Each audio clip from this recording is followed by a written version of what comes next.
बच्चों को यही नहीं सिखाया जाता कि सी की आवाज काफ कहाँ पे बनती है और सी की आवाज सीन कहाँ पे बनती है।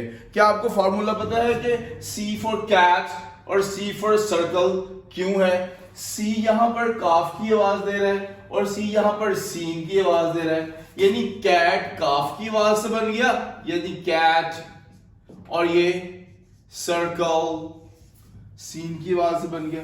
तो ऐसे क्यों है, क्या आपको मालूम है? नहीं तो इसी वीडियो में फिर आप आपको सिखा देंगे ना।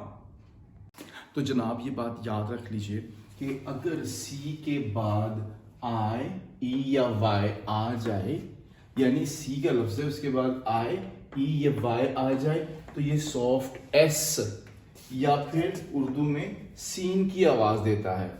यानी सी के बाद आई आ जाए, ई आ जाए या वाई आ जाए, आपके पास कोई ऐसा लफ्ज है जिसमें इस तरह के बाद में अल्फाबेट आते हैं, तो कैसे साउंड्स होगी। फॉर एग्जांपल ये आपको नजर आ रहा है, ये सी है, इसके बाद आ गया है आई। अब सी के बाद आई आ गया है, तो ये काइनेमा नहीं बनेगा, बनेगा सिनेमा, CINEMA, सिनेमा। ये है साइक्लोन, सी के बाद वाई है तो ये एस बन गया है। ये काइक्लोन नहीं बना, काफ की आवाज नहीं आई बल्कि सीन की आवाज आई है, तो ये है साइक्लोन। सर्कल, सी के बाद आई है, क्योंकि आपको याद हो गया फार्मूला कि सी के बाद आई आ गया तो ये सीन बन जाएगा, सर्कल। नेक्स्ट सी के बाद आई है और फिर सिटीजन, तो फिर यहां पर सीन की या सॉफ्ट एस की वॉइस आ गई। अगला वर्ड मैंने एंड पे लिखा है एग्जांपल के लिए, राइस।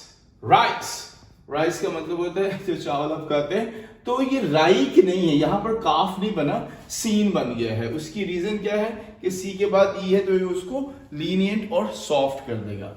सेंचुरी, CEN है तो वर्ड बन गया ये कैंचुरी नहीं बना, आपने पढ़ा था ना, तो ये बन गया सेंचुरी। फिर पीस, PIECE, पीस। ये फिर देखिए सी के बाद ई है, फोर्स, सी के बाद ई है, तो फार्मूला ये आपको समझ आ गया कि अगर सी के बाद इन तीन लेटर्स में से, इन अल्फाबेट्स में से कोई एक आ जाए, तो ये सॉफ्ट एस या फिर उर्दू में सीन की आवाज देता है। और एक और जरूरी बात, अगर सी के बाद AOURKT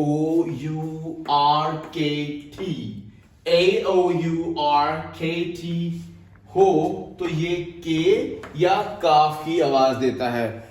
याद रख लीजिएगा, आप रीडिंग में आपके लिए अहम है, खासतौर पर PTE के जो स्टूडेंट्स हैं, जब वो रीड आउट करते हैं तो उन्हें एक्सेंट की प्रॉब्लम आती है, तो ये फॉर्मूला उनके लिए है। तो काफ की आवाज कब आएगी? जब AOURKT के वर्ड आ जाएंगे। मिसाल के तौर पर CAP, कैप। सी, अब ये ए आ गया ना सी के बाद, तो बन गया कैप, काफ की आवाज मिल गई आपको यहां पे। COT, कॉट, यानी फिर आपको काफ की आवाज मिल गई है। कैटल, तो ये आपको काफ की आवाज मिल रही है।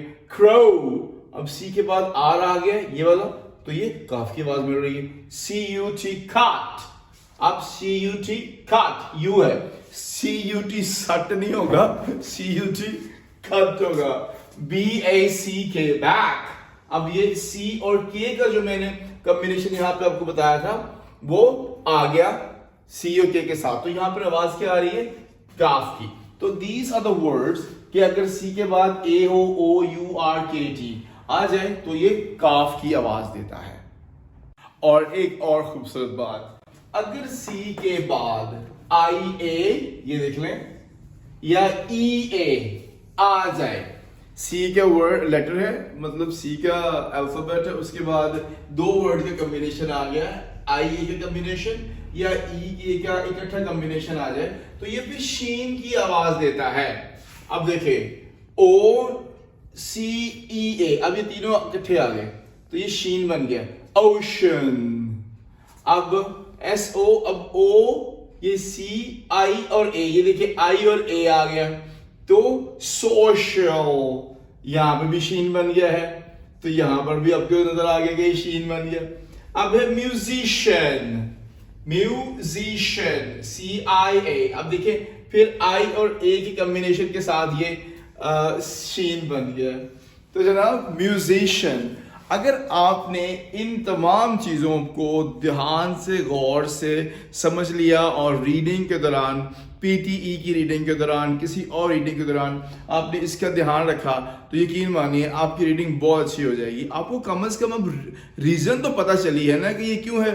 आप अपने जो छोटे बच्चे हैं, बहन भाई हैं घर में, उन सबको ये रीज़न बता सकते हैं। याद रखिएगा, हमारे चैनल को सब्सक्राइब कीजिएगा, टी बेल का बटन ज़रूर दबाइएगा और आपसे फिर मिलते हैं अगली वीडियो में। अस्सलाम वालेकुम।